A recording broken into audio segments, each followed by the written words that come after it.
సెలవు తీసుకుంటున్నా అధ్యక్ష. గౌరవ మంత్రివర్యులు పొన్నం ప్రభాకర్ గారు. అధ్యక్ష, ఈరోజు గౌరవ ముఖ్యమంత్రి శ్రీ రేవంత్ రెడ్డి గారు సభలో ప్రవేశపెట్టినటువంటి మన్మోహన్ సింగ్ గారి సంతాప సభ తీర్మానం కానీ, అదేవిధంగా వారికి భారతరత్న ఇవ్వాలన్నటువంటి ప్రతిపాదనను బలపరుస్తూ వారు తెలంగాణ ఏర్పాటులో మన్మోహన్ సింగ్ గారి సేవల్ని దేశం మొత్తంలో ఉన్న 29 రాష్ట్రాల్లో మనం చర్చించుకోవడం కానీ, వారి పట్ల ఒక సహృద్భావమైనటువంటి ప్రేమ ఆప్యాయతతోటి మరి వారికి నివాళులు అర్పిస్తూ వారికి భారతరత్న ఇస్తూ హైదరాబాద్లో ఫైనాన్షియల్ డిస్ట్రిక్ట్లో విగ్రహం ఏర్పాటుతో పాటు ఒక స్మారక కార్యక్రమాన్ని కూడా నిర్వహించే విధంగా తీసుకుంటూనే ప్రతి సంవత్సరం కూడా వర్ధంతి జయంతిని అధికారికంగా నిర్వహించే కార్యక్రమం తీసుకుంటున్నందుకు ముఖ్యమంత్రి గారు ధన్యవాదాలు చెప్తూ ఈ సభలో మాట్లాడిన మిగతా సభ్యులందరికీ కూడా ఈ సందర్భంగా మన్మోహన్ సింగ్ గారు వారితో 5 సంవత్సరాలు 15వ లోక్సభలో నేను, నాతో పాటు ఈ సభలో ఉన్నటువంటి గౌరవ సభ్యులు వివేక్ గారు, రాజగోపాల్ రెడ్డి గారు కూడా పనిచేసే అవకాశం కలిగింది అధ్యక్ష. అది మా అదృష్టంగా భావిస్తాను. ఎందుకంటే మేము ఆ రోజు యువకులంగా 2009లో 15వ లోక్సభలో అడుగుపెట్టినప్పుడు వారికి అప్పటికే మొదటి యూపీఏ 5 సంవత్సరాలు ప్రధానమంత్రిగా ఈ దేశంలో అనేకమైనటువంటి సంస్కరణలు, అనేకమైన చట్టాలు తీసుకొచ్చి అప్పటికే ప్రభుత్వంలో తెలంగాణ ఆ రోజు ఉమ్మడి ఆంధ్రప్రదేశ్ నుంచి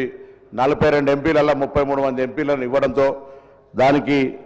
ఆ సందర్భంలో జరిగిన అనేక కార్యక్రమాల లోపల పాల్పంచుకునేటువంటి అవకాశం దొరికింది అధ్యక్ష. అందరూ అంటారు ప్రధాని మన్మోహన్ సింగ్ గారు మాట్లాడరని, కానీ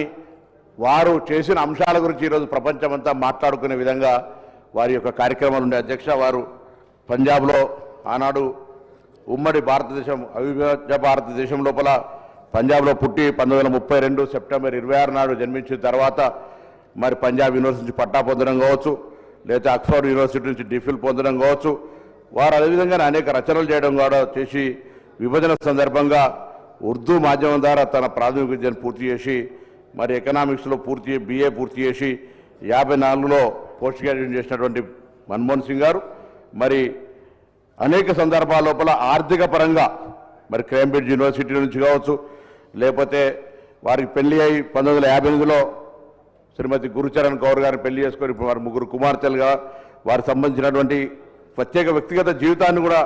అనేక సందర్భాల లోపల ఈ దేశ ఆర్థిక సంస్కరణల సందర్భంగా ఎక్కువ దీనికే సమయం ఇచ్చినటువంటి పరిస్థితి సార్. 1963-65 పంజాబ్ విశ్వవిద్యాలయం ఆర్థిక వ్యవస్థలో ప్రొఫెసర్గా పనిచేసి, ఎందుకంటే ఇవన్నీ కూడా మనం ఈరోజు ఈ సభలో వారి గురించి వారు ఏ విధంగా పైకి వచ్చినారని చెప్పుకోవడానికి వారి విద్యాభ్యాసం కావచ్చు, దాని తదుపరి రిజర్వ్ బ్యాంక్ గవర్నర్గా 82 నుంచి 85లో పనిచేసినటువంటి సందర్భం కావచ్చు, RBI యాక్ట్లో కొత్త చాప్టర్ ప్రవేశపెట్టినటువంటి విషయం కావచ్చు అధ్యక్ష. అదేవిధంగా బ్యాంకర్ల అనేక సంస్కరణలు చేసినటువంటి వ్యక్తిగా RBI గవర్నర్గా పనిచేసే అనుభవం తర్వాత మరి మా జిల్లాకు సంబంధించి తెలంగాణ ముద్దుబిడ్డ అయినటువంటి PV నరసింహారావు గారి హయాం లోపల మరి ఆర్థిక మంత్రిగా బాధ్యతలు చేపట్టినటువంటి విషయం కావచ్చు, ఆ విధంగా అనేకమైనటువంటి కార్యక్రమాలు చేపట్టినటువంటి మన్మోహన్ సింగ్ గారి సందర్భంగా జ్ఞాపకం చేసుకోవడం అధ్యక్ష. వారి హయాంలో